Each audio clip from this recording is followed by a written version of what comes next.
Welcome back. ಕಡೆಗೂ ಒಳ ಮೀಸಲಾತಿ ಫೈನಲ್ ಮಾಡಿದ ಸಿದ್ದು ಸರ್ಕಾರ.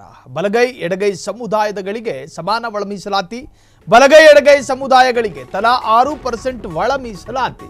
ಇಲ್ಲಿ ಎಡ ಮತ್ತು ಬಲ ಎರಡಕ್ಕೂ ಕೂಡ ಸಮಾನವಾದಂಥ ಮೀಸಲಾತಿ.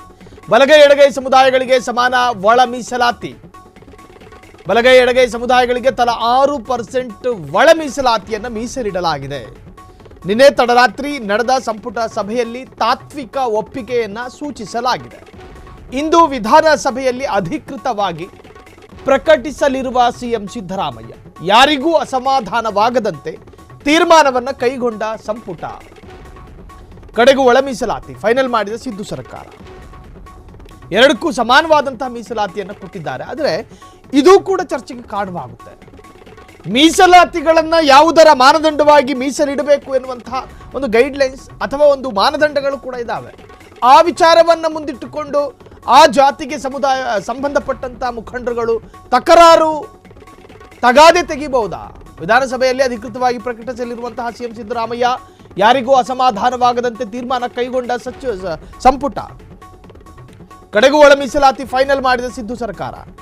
6-6ರಂತೆ ಎಡಗೈ ಬಲಗೈ ಅದರಲ್ಲಿ ಒಳಜಾತಿಗಳು ಸಾಕಷ್ಟಿದ್ದಾವೆ. ಎಲ್ಲದಕ್ಕೂ ಕೂಡ ಸಮಾನವಾಗಿ ಕಂಡು ಎರಡಕ್ಕೂ ಕೂಡ ಒಂದೇ ಸಮಾನವಾದಂಥ ಪರ್ಸೆಂಟನ್ನು ಮೀಸಲಿಟ್ಟಿರ್ತಕ್ಕಂಥದ್ದು. ಇದು ಕೂಡ ಒಂದಷ್ಟು ಪೊಲಿಟಿಕಲ್ ಚರ್ಚೆಗೆ ಗುರಿಯಾಗೋದ್ರಲ್ಲಿ ಸಂದೇಹ ಬೇಡ. ನಿನ್ನೆ ತಡರಾತ್ರಿ ನಡೆದಂತಹ ಸಂಪುಟ ಸಭೆಯಲ್ಲಿ ತಾತ್ವಿಕ ಒಪ್ಪಿಗೆಯನ್ನು ಕೂಡ ಸೂಚಿಸಲಾಗಿದೆ. ಇಂದು ವಿಧಾನಸಭೆಯಲ್ಲಿ ಅಧಿಕೃತವಾಗಿ ಪ್ರಕಟಿಸಲಿದ್ದಾರೆ ಸಿಎಂ ಸಿದ್ದರಾಮಯ್ಯ.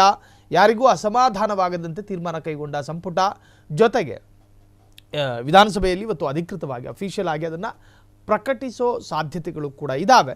ಇನ್ನು ಇದೇ ವಿಚಾರಕ್ಕೆ ಸಂಬಂಧಪಟ್ಟ ಹಾಗೆ ಒಂದಷ್ಟು ಅಪ್ಡೇಟ್ಸ್ಗಳನ್ನು ಗಮನಿಸುವುದಾದರೆ, ನ್ಯಾಯಮೂರ್ತಿ ನಾಗಮೋಹನ್ ದಾಸ್ ವರದಿಯಲ್ಲಿ 5 ಪ್ರವರ್ಗಗಳ ವಿಂಗಡಣೆಯಾಗಿತ್ತು. ಆದರೆ 3 ಗುಂಪುಗಳಾಗಿ ಒಳ ಮೀಸಲಾತಿ ವರ್ಗೀಕರಣ ಮಾಡಿದಂತಹ ಸರ್ಕಾರ ಅದನ್ನು 3 ಸೆಗ್ರಿಗೇಟ್ ಮಾಡಿಕೊಂಡು ವರ್ಗೀಕರಣ ಮಾಡಿದೆ. 18 ಜಾತಿಗಳಿರುವಂತಹ ಎಡಗೈ ಸಮುದಾಯಕ್ಕೆ 6% ಮೀಸಲಾತಿ, 6% ಮೀಸಲಾತಿ. ಇನ್ನು 20 ಜಾತಿಗಳಿರುವ ಬಲಗೈ ಸಮುದಾಯಕ್ಕೆ 6%, ಇನ್ನು 63 ಜಾತಿಗಳಿರುವ ಇತರ ಸಮುದಾಯಕ್ಕೆ 5% ಮೀಸಲಾತಿ. ಇತರೆ ಜಾತಿಗಳ ಜೊತೆಗೆ ಅಲೆಮಾರಿ ಜಾತಿಗಳ ಸೇರ್ಪಡೆ, ಅಲೆಮಾರಿ ಜಾತಿಯು ಕೂಡ ಅದಕ್ಕೆ ಇನ್ಕ್ಲೂಡ್ ಆಗುತ್ತೆ. ಒಳ ಮೀಸಲಾತಿ ಫೈನಲ್. ದಲಿತ ನಾಯಕರ ಮೊಗದಲ್ಲಿ ಸಂತಸ. ವಿಧಾನಸೌಧದಲ್ಲಿ ಸಿಎಂ ಪರ ಘೋಷಣೆ ಕೂಗಿ ಸಂಭ್ರಮಿಸಿದ ಆಂಜನೇಯ. ಸಿಎಂ ಸಿದ್ದರಾಮಯ್ಯನವರಿಗೆ ವಿಧಾನಸೌಧದಲ್ಲಿ ಸನ್ಮಾನ. ಈ ಸವಾಲಿನ ಕೆಲಸ ಆಯಿತು. ಒಂದು ಜಾತಿ ಅಥವಾ ಈ ಮೀಸಲಾತಿ ವಿಚಾರ ಬಂದಾಗ ಎಷ್ಟೋ ದೇಶಗಳು ದಿವಾಳಿ ಆಗಿದ್ದಾವೆ ಈ ವಿಚಾರದಲ್ಲಿ.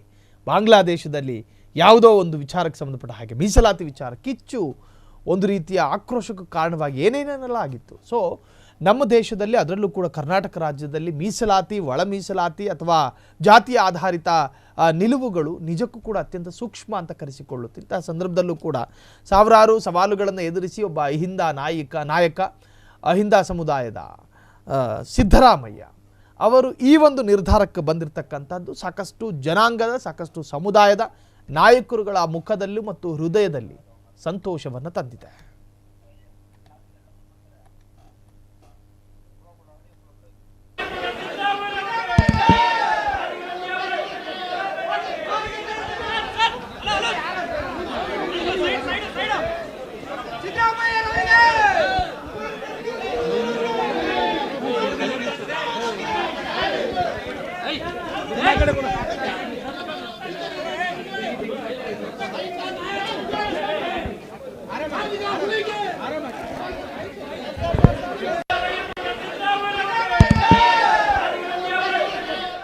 ಕ್ಷಣ ಕ್ಷಣದ ಸುದ್ದಿಗಳಿಗಾಗಿ ಫ್ರೀಡಂ ಟಿವಿ ಸಬ್ಸ್ಕ್ರೈಬ್ ಮಾಡಿ, ಲೈಕ್ ಮಾಡಿ ಹಾಗೂ ಫಾಲೋ ಮಾಡಿ.